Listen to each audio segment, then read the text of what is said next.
Gateway drugs are defined as a drug which supposedly leads the user onto more addictive or dangerous drugs.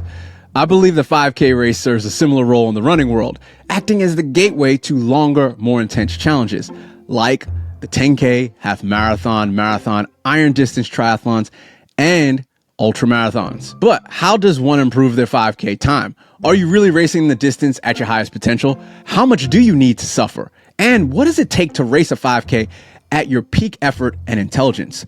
Stick around, don't worry, because I'm going to answer all those questions and more by giving you my top 12 tips on racing the 5K that I've learned from my experience, research, and talking with all of the experts on this episode content piece, The 1% Better Runner. All so that you can run and live your best one step at a time.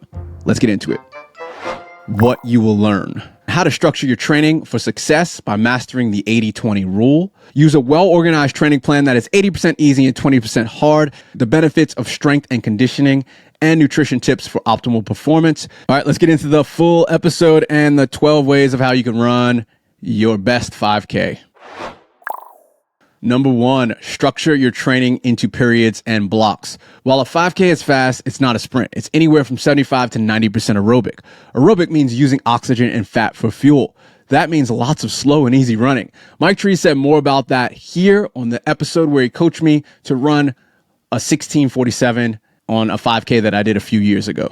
I would give you a 6-week block of a 3K session for speed and a 5K session and then a 10K session for stamina. And I would vary, and I would probably push you to the limit. I might even, in the 6-week block, depending on how you respond, because you're good anaerobically, if I can get your anaerobic engine really ticked up, I might even put a bit of 1,500 meter work in there, 3,000 meters and 5,000 stuff, and really focus on the short end and play to your strengths. You said you came from 800, so play to your 1,500 strengths to get the 5K.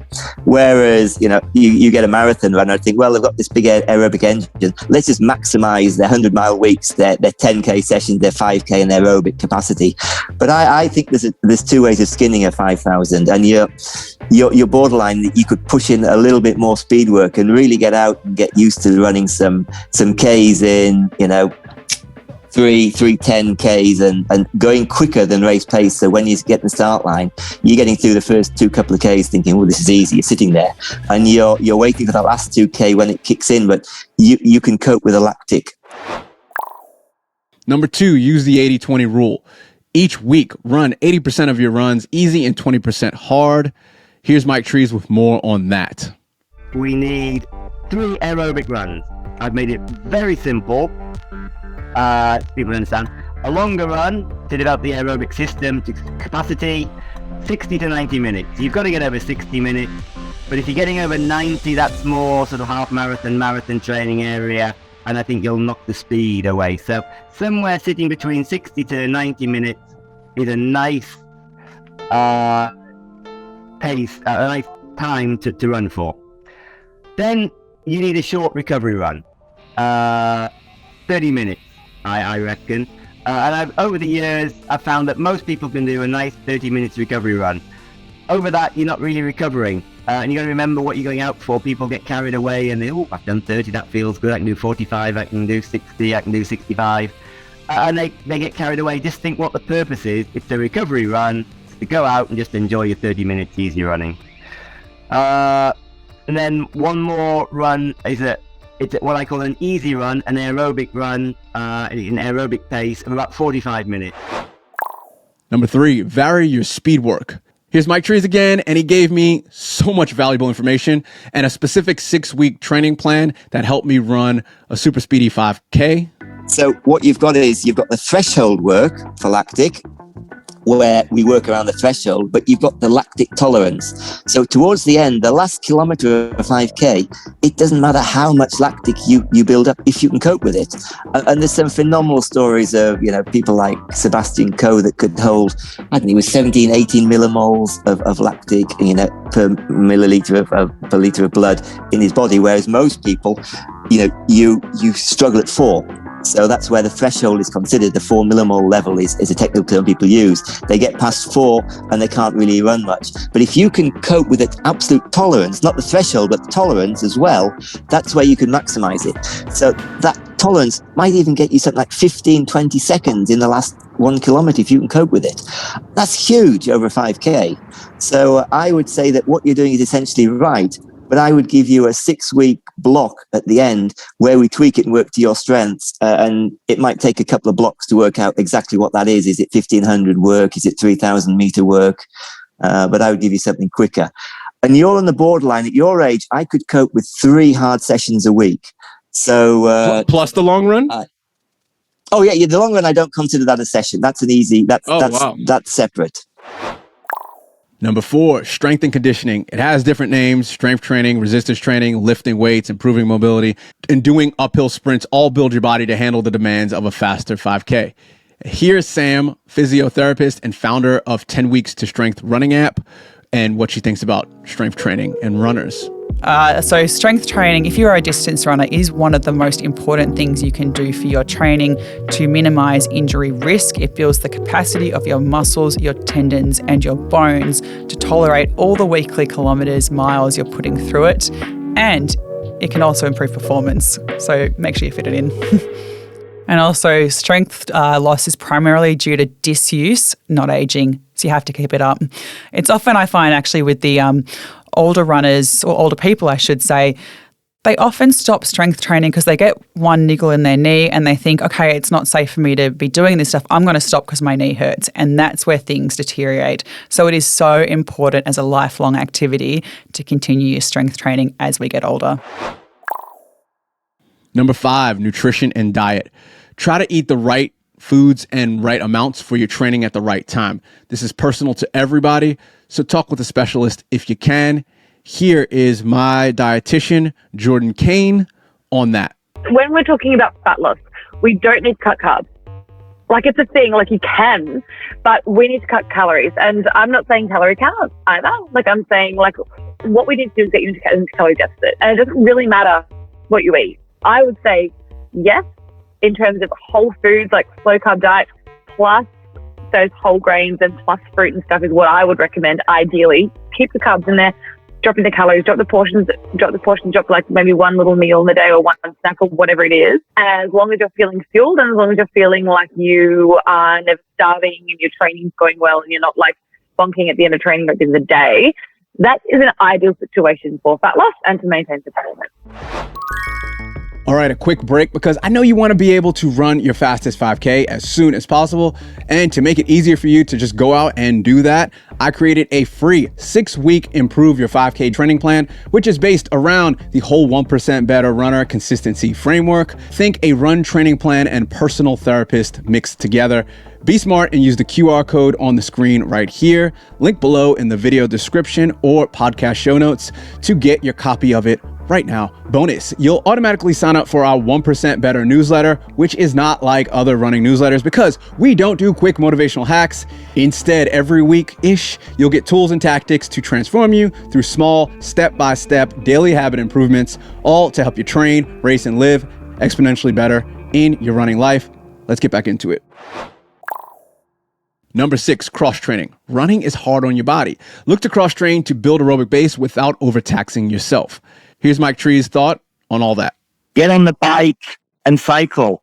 Go swimming. The stationary bike. In the gym, you've got the cross trainer. These days, you've got the rowing machine. You don't just have to swim and cycle for other aerobic exercise, but you can do more aerobic exercise. The only way to run quicker is to run fast. But you can actually get the benefits of what we call cross training by making yourself stronger, developing the aerobic system, doing other sports. So I'm all for doing other sports that are less stressful on the body, such as swimming and cycling, to supplement the running and develop the aerobic system. But in order to run fast, you've got to do one run a week that's fast. I know it sounds simple, but a lot of people avoid it. They think, Mike says do easy training. So they'll run all week or maybe 6 weeks of easy running and then miraculously think, I'm going to go twice as quickly this on race day. It doesn't happen. Number 7, run a monthly time trial. Do a monthly 1 mile or 3/5K race, or even time trial to get your body firing on all cylinders. Here's Mike Trees on that. Get out and do a park run. It's 5K, specificity. It's one of those words that sounds easy, but I can never say. The laws of specificity, you've got to actually do what you do. So if you go out once a week and run a solid 5K, you'll get used to the pain of a 5K and how to run a 5K. So it's a great distance to develop your VO2 max, your aerobic capacities. Number 8, dial in your recovery. Work plus rest equals training. Prioritize sleep, rest, and recovery like you do your own training is all a part of it. Here's my hot take on why recovery is so important. I think the game of, fitness and health and life is actually more about who can recover well enough after stressing themselves Completely. to then come back, at 100, 101%, and then do it again, and then do it again. Yep. And it's actually a game of recovery, rather than being, 50% because you demolish yourself from, either working too late or smashing yourself from training or racing too much, and then not being able to recover and not being able to do the workout to its fullest potential or to its extent. The workout, like, performing and actually executing the intervals you need to. If you need to do 10 intervals at 3 minutes, 100%. if you only get to 6 because your legs are tired from the workout from 3 days ago, then you're not going to get anything out of that workout. Absolutely. So recovery is key. Yeah, 100%. Number 9, mental. Reframing running my fastest 5K time to running my best 5K. Here I am with a conversation I had with Remy B. Real, who's the sometimes co-host of 1% Better Runner. And I just go a bit more in depth into the whole mentality around why you should shift your mindset around the race and not go for that static time. All right. So after talking to Marathon Marcus, I ended up rephrasing I was like, I'm gonna run my fastest 5K, right? He started talking about his stuff and he was like, I'm trying to run my best marathon. But what I took from that was, if you just focus on whatever you have that day and that's your spectrum, that's your bar, that's your, bad to good. So if it's raining and it's cold and it's windy, you're not going to probably run your best time, but you could run, your fastest time, but you could run your best time that day. So life happens, as you say, it's a roller coaster up and down. Why not think about it as running my best? And, the time might be, my best time right now is 16:47. So that might be my best ever. It might be 15:59. It might be 16:30. Who knows? But I'm going to definitely make sure that I do the best I can with what I have. So if I'm injured, I'm going to try to be my best, that injury period, or if I'm tired, or feeling good. And it's a more open way to frame training and life and racing. And it gives you a bit more slack when, again, it's windy and cold and raining and you decide to step into that marathon and, your kid was sick or, whatever happened. It's like, just do your best that day. And if doing half of it is your best, then you did your best. And that's obviously super subjective. It's not I got to go on the flip side. It's not permission to just do half-ass work, because that's, right. I'd say you still got to push. You still got to push. Number 10, follow the 1% Better Runner's virtuous cycle while avoiding the 1% Better Runner's vicious cycle. This is a fun visual that I put together for you to remember that if you do one thing, it's a domino effect for another, and that leads to great things slowly. Start anywhere, but let's start with running more. This is a visual that I have if you're watching it, obviously, but if you're listening, please check the show notes or check the actual website and you could check us out, or watch the video if you're listening, because there's a lot of visuals that really can help you. You can start anywhere on this framework, but let's start with running more. You can then strength train more. You feel amazing. You get faster. You're injury free. You're a healthy runner. That continues forever.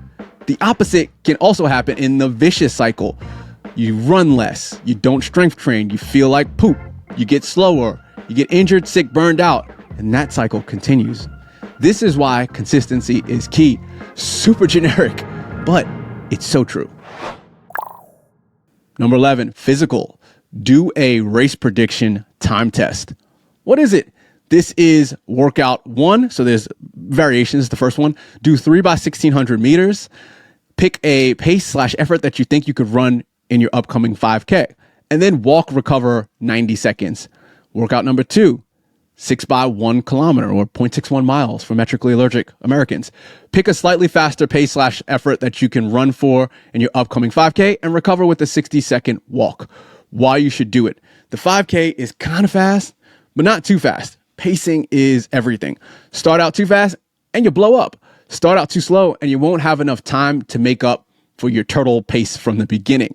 So you need to learn what the right pace is, and this workout will help you know if your selected pace or time is too fast or too slow. Huge warning, you need to have a solid base of easy running 6 to 8 weeks out before this with some interval and tempo speed work that you've done in a few weeks leading up to this. When should you do this? Anywhere from 9 to 12 days before your main race, I've found to be adequate and your body gets the adaptations from this workout. Now that you have these 11 tips or steps, you could easily take those and run with it. Right now, you can go do whatever you want. But that is where most 5K guides will end. At 1% Better Runner, we do the slow growth transition all the way through. We want to see you through.